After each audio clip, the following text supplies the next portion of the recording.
Now, I don't want to go into too many more categories because we're going pretty long here, but I definitely want to get your opinion on this.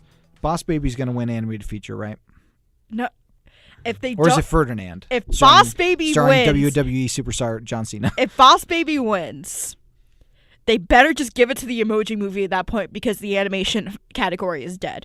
Honestly, I would have to agree to you. I mean, like Boss Baby, I don't even know how it. Were they running out of films to So you're telling me there is not like. Does nobody remember that time when Lego Movie got snubbed for something forward? Couldn't we have that happen again? I honestly can see two movies winning this category: Loving Vincent or Coco. I'm hoping it's Coco, but I would not be too upset with Loving Vincent. Yeah, it's interesting. I'm the resident Pixar fangirl at Mary Wood. Yeah. So I'm not gonna lie, myself who saw Coco 4 times in theaters will cry if Coco doesn't win, but if it loses to Loving Vincent, my tears will be a little less painful because that was another beautiful film. Yeah. It reminded me a lot of that Doctor Who episode where they go back to and bring Vincent and the Doctor, I believe it's called. Yeah, there's a scene that always a lot of people on my Facebook will share where they bring Vincent Van Gogh back to the future where he gets to see what people think of his work and it's one of the most powerful scenes in television. Yep. And they really the emotions I felt watching that, I felt watching this film, and that just shows you how powerful this film is. Absolutely. However, Coco, another movie that's emotionally powerful. It's Pixar. I'm somebody who stands by that Inside Out was actually their best film. This might have actually taken the top spot for me. I'm still trying to process if I really want to say that or not, though. So I do have to say that Coco, and I'm not a person that doesn't cry at movies. I cry at movies quite a bit, but Coco was the first time that I can remember that I was truly deeply feeling something inside me as I was crying. I was bawling my eyes out in a way that I really haven't. Unless it's an emotion, really emotionally connects to me. I found myself having to sit through the credits to compose myself after that movie because I was just struck and taken by this small little film. Not a small little film. The animation's gorgeous, but the movie just awoken something inside me that made me just feel it in my very soul. Yeah. I think it's just how it touches with family.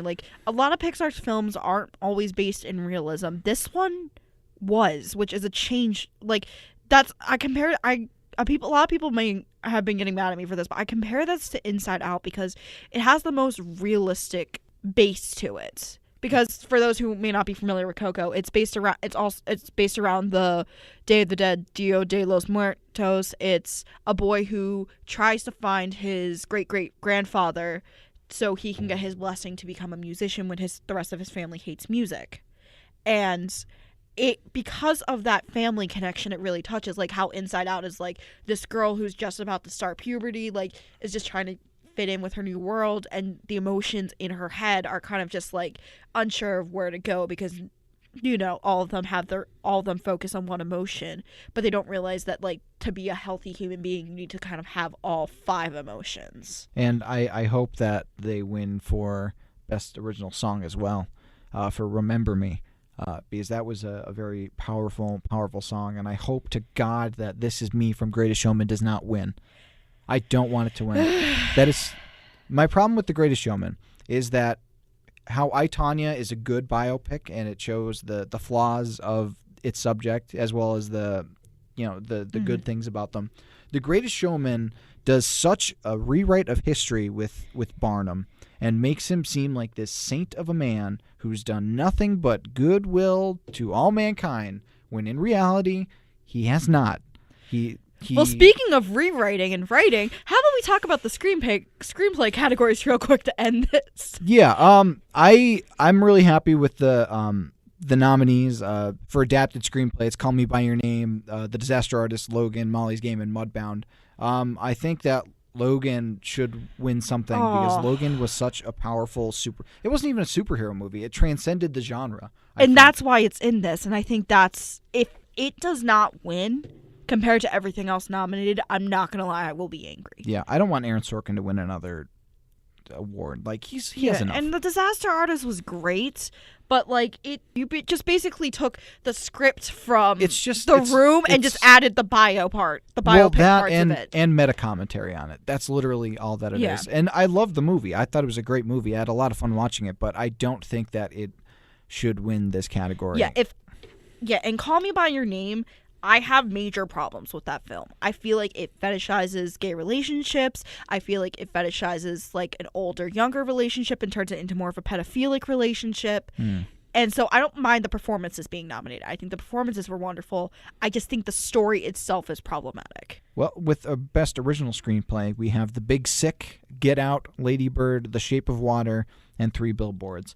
I'm really glad that The Big Sick is getting some recognition because I think Kumail Nanjiani is a comedic powerhouse, and this movie was really good. It was a non-traditional love story that's based on his and Emily Gordon's love and I think story. that's what makes it so great because it literally happens. Yeah, absolutely. Like, he literally had to sit there and deal with his now wife in a coma from this illness, and that's what makes it so good because it feels so realistic because it literally happens. Absolutely. And to have like that kind of like really natural love story come about is something so wonderful.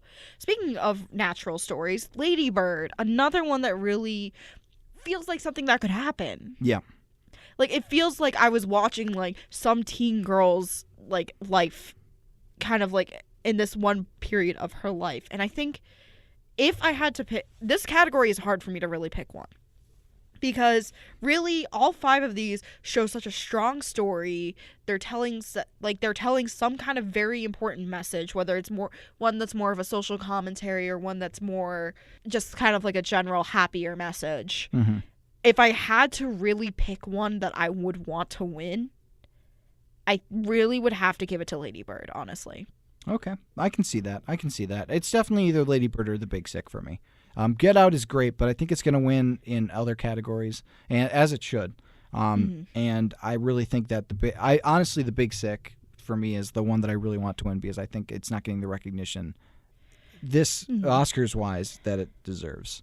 Yeah, I think I definitely see your point with that. I just think that Lady Bird, it brings such a stronger story to it. Like, it really That's true. Like, it really has like more, because no offense, like, again, back on the same point, as beautiful as it is, it's wonderful.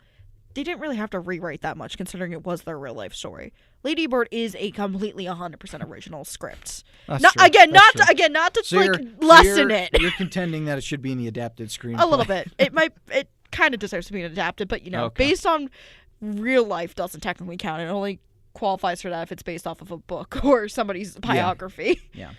Well, those are our picks for the Oscar nominations, who we think we should win. Who do you guys think should win? Who do you think should win any of these categories? It doesn't matter which one. Whatever one you feel the most passionate about, let us know, because we'd really like to have a discussion with you and discover what your movie tastes are. Do you really think The Boss Baby should win Best Animated Feature? Do you think it should have been in the Best Picture category like Beauty and the Beast and Up before it? Let us know. We'd love to talk about it. But that's going to be it for this week's episode of On Screen. If you have any topics for future episodes, let me know. I would love to cover anything that you'd like me to cover. And as always, until next time, take care. Oh, I'd like to... Oh, my God. Oh, thank the Academy.